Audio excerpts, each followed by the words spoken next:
Have you ever wanted to volunteer but have been a bit too scared? Good, because I'm here to tell you all about my experience as a volunteer in Panama. So the last 3 weeks I've been volunteering at this beautiful hostel in the middle of the jungle. I've always wanted to volunteer because I think it's a cool way to experience a place, and I thought Latin America would be cool as well because I've never been here, first time, and I love doing things that scare the heck out of me. After I signed up for the website, applied for a job, got the job, 2 weeks later I was here.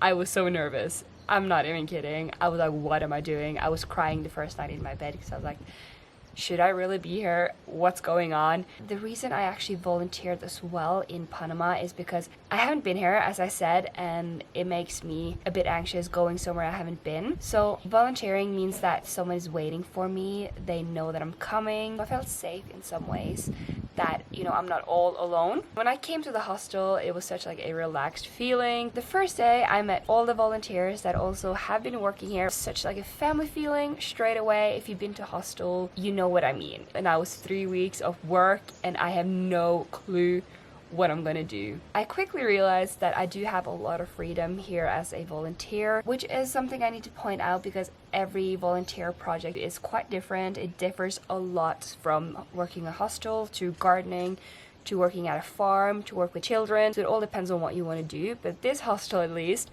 I was working for a maximum like 6 hours a day. I got free dinner when I worked night shift, beers for like $1. So it was quite nice, I'm not gonna lie. When I'm working night shift, it means that I'm working from 6 p.m. till late. Usually I woke up at like 8 till 6. I could do whatever I wanted to. I was going to the canyon, swimming, hiking, exploring Panama and everything it had to offer before I had to work, which was all fine because at 6 it gets dark and I don't really want to hang out alone in the dark. And after dinner, because I was serving the food as well as eating with the people, and then I was just cleaning their plates, washing their dishes, and then I went to the bar and I was always with another volunteer, so it was like just me and another girl hanging out. So nice. Then we'll have some drinking games, we'll even drink with the guests, and it was just such a vibe. And then we'll open till late, so usually people would go partying for a little bit, sometimes they never went. It all kind of depends on the people's vibe, which is both like a pro and con, because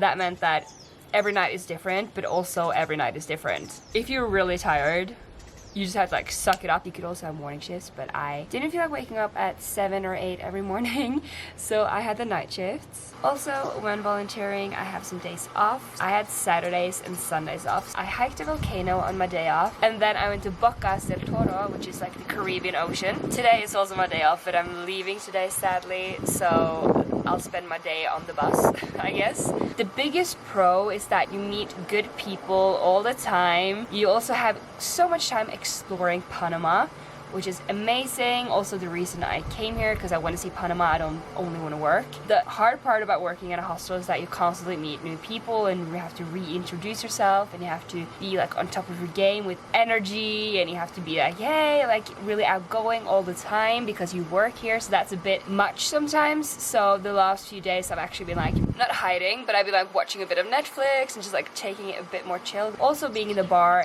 it's not required for you to drink, but you kind of feel like you should drink or have to be like participating in drinking games. I was like, okay, I'll have a beer here and a beer there, but if you are in the bar every day for 5 days a week, you can't just have a beer every day. Or you can, but you really shouldn't, you know? All over, I've only had good days. There's only like 2 days where I'm like, I don't feel like being in the bar because I'm too tired, because I've done things earlier in the morning. So I think there's around 5 volunteers every time, between 4 and 5.